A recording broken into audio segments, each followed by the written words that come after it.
Kunwari na lang siya. What do you think? Hindi, kasi mukhang maka-Gary V talaga siya. I knew it! Yeah. Mas magaling pa ako sumayaw. Who's better, you or me? Mag-name tayo sa monster na. Wala tinanggal. Walang dancing. Meron na ba?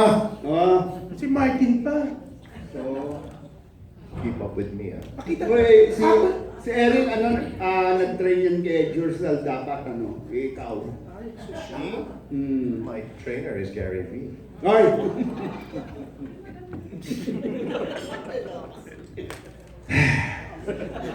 So, si Ethel Ramos naman daw ang magtatanong. Okay. Okay, Manay. Ayan, ayaw rin Bago naman. tayo let's all congratulate and wish NJ Marfori. Kakasal niya na.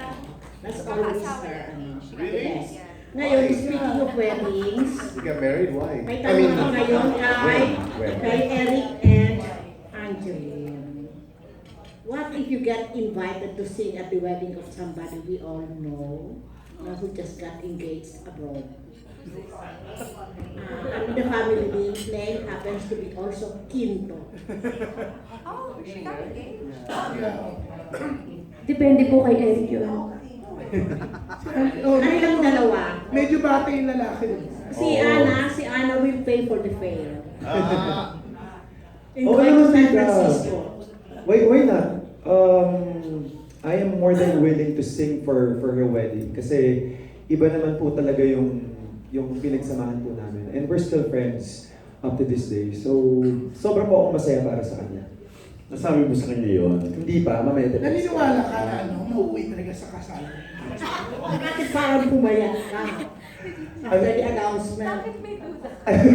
Alam mo, tita? Parang pumayat ka ngayon. Di po nagkasakit po kasi ako last week. Pero nalaman ko lang 2 days ago.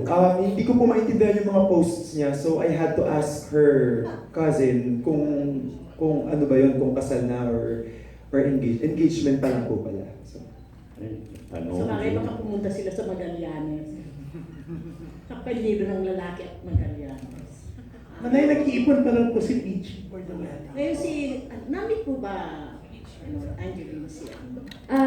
Yes po, pareho po kasi kaming guest ni Eric sa yung concert. Folks, kailan ngayon?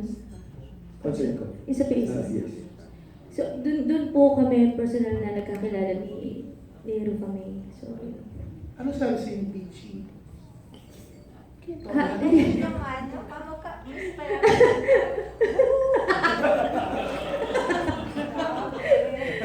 ayun, nagpa-picture kami. So, yun lang. Ginagaya niya sa Hindi mga na serious ginawa. Oo naman. Oo naman. After nun, hindi na po kami nakita ulit kasi yun lang yung... So, sincere kasi Hindi. Pero, Hindi, mabuting tao naman si Rufa May. Kahit ano. Paano mo nasabi mabuti siya? Mukha naman. May maganda pa siyang ginawa sa'yo, niligaluhan ka ba niya para masabi mo siyang mabuting tao? Nagpa-picture siya sa akin. Serious. Picture siya. Ayun lang. That's the one. Nagtanungan ba kayo kung saan galing yung mga kinto niya, kinto mo? Ay, oo nga. Kasi Kuya John, tinatanong niya ako, baka daw hindi namin alam na magkamag-anak kami. Pero kasi sinabi niya sa akin yung province nila, magkaiba. Kasi Pangasinan kami, sila. Sinabi siyang probinsya, hindi ko maalala. Ay, hindi ka sincere. Pampanga. Pampanga ba? Pampanga. Oo, Pampanga siya.